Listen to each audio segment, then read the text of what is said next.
बच्चों, आज हम बात करेंगे एक्सरसाइज 2.1 के बारे में, सॉरी 2.2 के बारे में। 2.2 एक्सरसाइज पॉलिनोमियल्स बहुपद चैप्टर नंबर 2 और क्लास 9th। तो प्यारे बच्चों, इसमें पहले सवाल में इसमें पूछा हुआ है, बहुत इजी है। Find the value of polynomial 5x minus 4x square और प्लस में 3। Find the value of polynomial 5x minus 4x square plus 3 at the, at का मतलब होता है किन किन पॉइंटों बताने हैं। x बराबर 0 हो, जब x बराबर -1 हो और x बराबर आपका 2 हो। हम पहले मैं 0 रख के दिखाऊंगा, फिर -1 आपको 2 स्वयं रखना है। तो देखिए, जहां जहां आपको x दिखाई दे रहा है केवल उसकी जगह आपने 0 रखते जाना है और इसकी वैल्यू आ जाएगी। देखिए 5, इनके बीच में कोई सिंबल नहीं है, मल्टीप्लाई इनटू में x की जगह हम रखेंगे 0 -4 मल्टीप्लाई 0 और इसका स्क्वायर प्लस में 3। यहाँ पर हम देखेंगे प्यारे बच्चों, 5 गुना में 0 तो ये हो जाएगा 5 0 0 घटा में 4 गुना में 0 का स्क्वायर 0 ही होता है आपका, प्लस में 3 और 0 4 की गुना जब 0 के साथ करोगे तो ये भी आपका 0 ही हो जाएगा और प्लस में 3, क्योंकि 0 प्लस माइनस का कोई चक्कर नहीं है और चाहो तो माइनस भी लगा सकते हैं। तो ये आपका आ गया 3। तो इसका जो 0 रखने पर जो वैल्यू आती है वो 3 आती है। अब इसी प्रकार से आपको -1 भी रख के दिखाऊंगा मैं, उसके बाद में 2 आपने सेल्फ देखना है। देखिए 5 गुना में -1 माइनस 4 गुना x की जगह -1 और इसका स्क्वायर और प्लस में 3। तो यहाँ पर 5 की और -1 की गुना करेंगे तो ये आ जाएगा -5 -4 गुना में -1 का जब स्क्वायर करेंगे प्यारे बच्चों तो ये आएगा प्लस का 1। अगर पावर इस पर सम संख्या की सीरीज में हो, इवन नंबर में हो, जैसे 2 पावर हो, 4 हो, 6 हो, 8 हो, तो अंदर जो ब्रैकेट का जो रिजल्टेंट है वो हमेशा पॉजिटिव आएगा। अगर इस पर पावर होती है ऑड यानी कि विषम, 1 हो, 3 हो, 5 हो, तो इसका जो रिजल्टेंट आएगा ब्रैकेट वाले का केवल वो माइनस आएगा। इसके बाद में प्लस का 3 -5। यहाँ पर आप गुना की कंडीशन में एक सीधी सी बात ध्यान रखनी है, बस आपने ऐसे लिखा हुआ -4 गुना में 1। इसमें आपको माइनस के साइन गिनने हैं।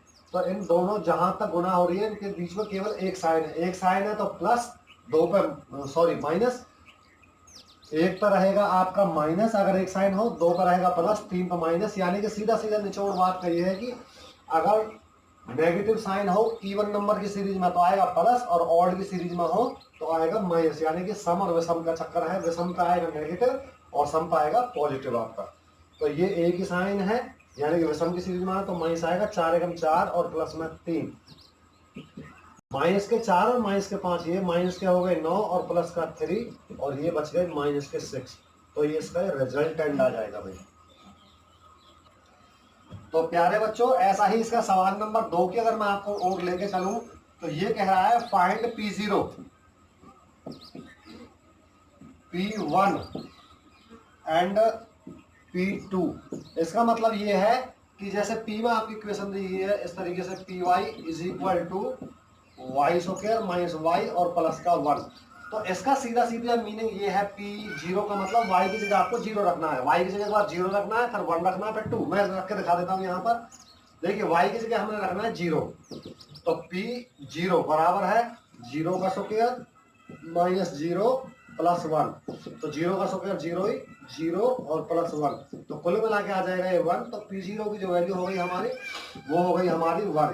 तो प्यारे बच्चों, इसी प्रकार से आपने 1 रखना है, 2 को भी रखना है।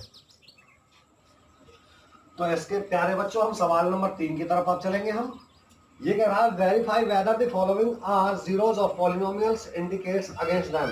वो कह रहा है कौन सा इसका शून्य है और कौन सा नहीं है। शून्य कब होगा, जब वैल्यू रखने पर 0 के बराबर आएगा। जैसे एक समीकरण दे रखा है आपको, इक्वेशन दे रखी है, px बराबर है 3x प्लस में 1 और x की जो वैल्यू है ये दे रखी है -1/3।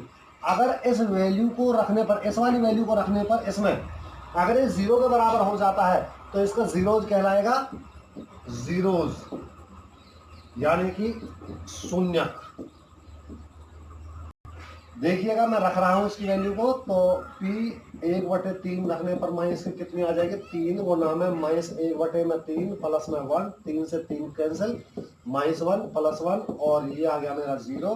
तो P 1/3 माइनस रखने पर ये आ गया है इसका 0। तो अगर ये 0 आता है तो ये इसका शून्य कहलाएगा, जीरोज कहलाएगा। अगर ये 0 के बराबर नहीं आता है तो इसका ये शून्य नहीं कहलाएगा। तो सवाल नंबर 3 का प्यारे बच्चों सेकंड पार्ट और ये आपका 8वां पार्ट दिखा देता हूं मैं। x की वैल्यू 4/5 रख के देखेंगे तो 5 गुना में 4/5 घटा में पाई, पाई को एज इट इज चलाना है, 5 से 5 कट गया, 4 घटा में पाई। ये 0 के बराबर नहीं है तो ये इसका जीरोज नहीं है। इसी प्रकार से मैं इधर चल रहा हूँ, 2 मल्टीप्लाई एक्स की जगह ये रखना है आपने 1/2 प्लस में 1, 2 से 2 कट गया, 1 प्लस में 1 और बराबर आ गया आपका 2, जो कि ये भी 0 के बराबर नहीं है। तो हमारा क्या है, ये इसका जीरो नहीं है, यानी कि इसका शून्य नहीं है। तो प्यारे बच्चों इसका सवाल नंबर लास्ट है 4th, और उसके बाद में एक्सरसाइज फिनिश हो जाएगी। ये कह रहा है find the zeros of the polynomial each of the following cases. मतलब ये दे रखा है जीरोस निकालने शून्य, px बराबर है x प्लस में 5। तो इस x की वैल्यू निकालनी, x की वैल्यू निकालने के लिए हम इसको 0 के बराबर रखेंगे और फिर उसकी वैल्यू निकालेंगे। जैसे x प्लस में 5 बराबर 0, तो x बराबर गिनती को इधर ले जाएंगे, आपने 8th क्लास में पढ़ा था, इधर ले जाएंगे इसको तो -5 हो जाएगा। तो ये आ गया मेरा x का जो शून्य हो गया -5। एक सवाल और इसी प्रकार का, जैसे px इज इक्वल टू है मेरा 3x, तो इसको मैं 0 के बराबर रखूंगा, 3x बराबर रख दिया मैंने 0, तो x की जब वैल्यू निकालूंगा तो 0/3, तो यानी कि आ जाएगा 0। तो x की जो वैल्यू हो गई कितनी हो गई, 0। इसी प्रकार से एक सवाल इसमें और है प्यारे बच्चों, देखिए सवाल नंबर 7th पार्ट है इसका। px बराबर दे रखा है आपको cx प्लस में d, इसको रखेंगे हम 0 के बराबर और x का मान निकालेंगे। तो cx प्लस में d और बराबर 0, तो cx बराबर है, इसको इधर ले जाएंगे तो माइनस का हो जाएगा d, then x is equal to -d/c। तो ये क्या हो जाएगा, इसकी वैल्यू हो जाएगी प्यारे बच्चों, ध्यान रखना है। तो यहाँ पर आकर के आपकी एक्सरसाइज फिनिश होती है और ये वाला तो कंप्लीट करनी है आपको एक्सरसाइज।